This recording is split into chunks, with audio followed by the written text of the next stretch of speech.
YouTube video ನೋಡುವ ಚಾಲಕ ಸಹೋದರರಿಗೆ ನಮಸ್ಕಾರ. ಪ್ರೀತಿಯಿಂದ ಸಾಕಿರುವಂತಹ ಪ್ರಾಣಿಗೆ ಹುಷಾರಿಲ್ದಂಗೆ ಆಗೋದ್ರೆ ಬಹಳನೇ ಬೇಜಾರಾಗುತ್ತೆ. ನೋಡಿ, ಇಲ್ಲಿ ನಮ್ಮ ಮನೇಲಿರುವಂತಹ ಜಿಮ್ಮಿಗಿನೂ ಕೂಡ ಹುಷಾರಿಲ್ಲ.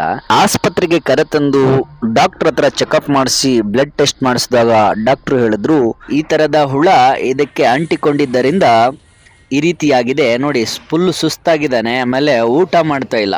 ದಯಮಾಡಿ ನಿಮ್ಮ ಮನೆಯಲ್ಲಿರುವಂತಹ ಡಾಗಿಗಳಿಗೂ ಇದೇ ರೀತಿ ಆಗಿದ್ರೆ ದಯಮಾಡಿ ಆಸ್ಪತ್ರೆಗೆ ಕರ್ಕೊಂಡು ಹೋಗಿ. ಯಾಕಂದ್ರೆ ಬ್ಲಡ್ ಕಡಿಮೆ ಆಗಿದೆ ಇವನಿಗೆ ಮತ್ತು ಊಟ ಮಾಡ್ತಾ ಇಲ್ಲ. ತುಂಬಾನೇ ಚೆನ್ನಾಗಿ ಆಟ ಆಡ್ಕೊಂಡಿರುವಂತಹ ಜಿಮ್ಮಿ ಈ ರೀತಿ ಆಗಿದ್ದಕ್ಕೆ ತುಂಬಾನೇ ಬೇಜಾರಾಗಿದೆ. ಅದೊಂದಿರ್ಲಿ, ಇಲ್ಲಿ ನಮ್ಮ ಪಕ್ಕದ ಬೆಡ್ ಅಲ್ಲಿ ಒಬ್ಬ ಸಿಸ್ಟರ್ ಸಹೋದರಿ ಒಂದು ಬೆಕ್ಕಿನ ಮರಿ ತಂದಿದ್ದಾರೆ ನೋಡ್ರಿ. ಇಲ್ಲಿ ಮನುಷ್ಯರಾದರೇನು ಪ್ರಾಣಿಯಾದರೇನು ಪ್ರಾಣ ಒಂದೇ ಅಲ್ಲವೇ? ಆ ಅಮೂಲ್ಯವಾದ ಪ್ರಾಣ ಉಳಿಸುವುದಕ್ಕೆ ಈ ಸಹೋದರಿ ಎಷ್ಟು ಪ್ರಯಾಸ ಪಡುತ್ತಿದ್ದಾರೆ. ಈ ಸಹೋದರಿಯ ಪ್ರಯಾಸಕ್ಕೆ ಇದು ಚೇತರಿಸಿಕೊಂಡರೆ ಒಳ್ಳೇದಾಗತ್ತೆ. ಏನಂತೀರಾ?